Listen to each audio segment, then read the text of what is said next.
사회생활을 처음 시작하는 사람들은 자신의 능력을 철저하게 객관적인 잣대로 평가하라.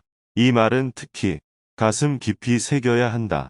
우리는 누구나 자신에게 관대하고 스스로를 높이 평가하는데 보통 잘난 구석이 별로 없는 사람일수록 더욱더 그렇게 생각한다. 행운을 꿈꾸지 않는 사람은 없고 자신을 천재라고 생각하지 않는 사람은 없다.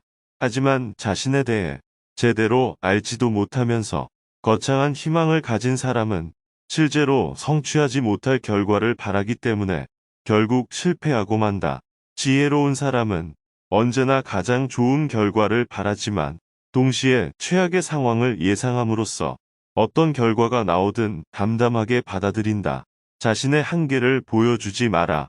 지혜로운 사람은 자신의 지식과 용기를 절대 전부 드러내지 않는다. 그는 사람들에게 자신의 능력을 알리기는 하지만 사람들이 자기를 속속들이 알게 만들지는 않는다. 따라서 어느 누구도 그의 능력이 어느 정도인지 알지 못하고 그러한 이유로 아무도 그에 대해서 실망하지 않는다. 사람들은 상대의 한계를 정확하게 알 때보다는 그의 능력이 어느 정도인지 추측하고 정말 능력이 있는지 궁금할 때 그를 더욱 존경하기 때문이다. 우쭐한 마음에 혹은 돋보이고 싶은 마음에 특이하고 변덕스러운 행동을 하지 마라. 사람들은 이런 사람을 보고 개성이 강하다라고 생각하기보다는 허영심과 헛된 공명심에 사로잡혀 있다고 생각한다. 그렇게 되면 혐오스러운 행동으로 널리 알려진다. 그리고 자신의 바람과 달리 좋은 평판을 얻기는커녕 결국 조롱거리로 남게 된다. 정상과 비정상. 흔히 정치가들은 이렇게 말한다. 자기 혼자만 정상적인 사람이 되기보다는 온 세상 사람들과 함께 미치는 것이 낫다. 세상 사람들이 모두 미쳤다면 당신 역시 미쳐라. 당신 혼자 정상이면 사람들은 당신이 미쳤다고 생각한다. 중요한 것은 시대의 흐름에 따르는 것이다. 흐름을 알지 못하는 것, 혹은 알고도 모르는 척하는 것처럼 어리석은 것은 없다. 사람은 누구나 다른 사람들과 어울려 살아야 한다. 자기 혼자 살려면 신처럼 거룩하게 살거나 완전히 야수의 생활을 해야 한다. 진짜 어리석음과 가짜 어리석음을 구분하라. 겉으로는 무지한 것처럼 보여도 실제로 매우 현명한 사람들이 있다. 이들은 어리석은 사람과 어울릴 때는 어리석은 척하고 미친 사람과 어울릴 때는 미친 척한다. 이들은 상황에 따라 상대방이 알아듣는 언어로 말하는 기술을 알고 있다. 때에 따라서는 어리석은 척하는 사람이 어리석은 것이 아니라 어리석은 척하지 않는 사람이 어리석다. 다른 사람의 호감을 얻기 위해서는 적절히 어리석은 척할 줄도 알아야 한다. 욕망은 약점과 같은 말이다.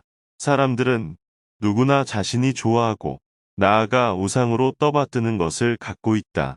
좋은 평판을 우상으로 삼는 사람이 있는가 하면 이익을 우상으로 삼는 사람이 있고 대부분의 사람은 쾌락을 우상으로 삼는다. 중요한 것은 상대를 움직이게 만드는 우상을 알아내는 것이다. 상대를 움직이게 만드는 가장 중요한 동기인 욕망을 이용하라. 보통 이러한 동기는 잘 다듬어진 품성이 아니라 천박한 본성에서 비롯된다. 본성은 원래 제대로 통제되지 않기 때문이다. 그의 본성이 가장 욕망하는 것으로 유혹하라. 그러면 상대를 마음대로 움직일 수 있다. 영리한 사람보다 분별 있는 사람이 되어라. 지나치게 영리한 사람이 되기보다는 분별 있는 사람이 되어라. 약삭빠르게 행동하는 사람은 교활해지기 쉽고 이로 인해 오히려 자신이 더 큰 손해를 입게 된다. 지성을 갖추는 것은 좋으나 지나치게 많이 알아서 매사 다른 사람을 피곤하게 만드는 것은 위험하다. 지나친 비판은 분쟁을 일으키고 오히려 어리석은 사람이라는 평판으로 이어지기 때문이다. 현명한 사람은 당면한 문제에서 벗어나지 않으면서도 언제나 분별 있는 태도를 유지한다. 최고의 결과를 바라되 최악의 상황을 예상하라. 아첨은 배척하고 비난은 끌어안아라. 한 번도 당신의 의견을 반박하지 않는 사람을 대단하게 생각하지 마라. 그가 한 번도 당신을 반박하지 않는 것은 당신을 위해서가 아니라 자신만을 위하기 때문이다. 이들의 달콤한 아첨의 말들에 스스로를 불행으로 내몰지 마라. 비판받는 것, 특히 지혜로운 사람들의 비판은 오히려 영예로 여겨라. 아무도 당신의 의견이나 생각을 비판하지 않을 때에는 심각하게 고민하라. 이는 당신의 생각이나 견해가 아무런 가치가 없다는 증거이기 때문이다. 잠재적인 적에게 호의를 베풀어라. 지혜로운 사람은 상대방의 조롱과 무시를 미리 알아차리고 그것을 호의로 바꾼다. 눈에는 눈이라는 식으로 상대방의 조롱과 무시를 그대로 갚아주는 것은 누구나 할 수 있다. 하지만 잠재적인 적을 신복으로 만들거나 자신의 평판을 해치는 사람을 자신을 옹호하는 사람으로 바꾸는 것은 상대를 꿰뚫어보는 통찰력과 인내 없이는 불가능하다. 조롱과 무시를 가진 사람에게 오히려 호의를 베풀어 감사의 마음을 갖게 하라. 이러한 기술이야말로 냉철한 이성과 침착함을 겸비한 사람만이 구사할 수 있는 교묘한 처세술이다. 이 방법을 이용하면 모든 일을 자신에게 유리한 방향으로 이끌어갈 수 있다. 아무것도 아닌 일로 야단 법석 떨지 마라. 쓸데없는 말을 지어내거나 아무것도 아닌 일로 야단 법석을 떠는 사람이 있다. 이들은 항상 허풍을 떠는 것도 모자라 어떤 일이든지 심각하게 받아들여 분쟁을 일으키고 좋지 않은 소문을 만들어낸다. 모르는 척하고 지나쳐도 될 일을 마음에 두는 것처럼 어리석은 것은 없다. 처음에는 잔뜩 겁먹었던 일이 그냥 내버려 두면 하찮은 일이 될 때가 많기 때문이다. 쉽게 처리할 수 있는 일도 섣불리 덤벼들면 오히려 상황이 심각해진다.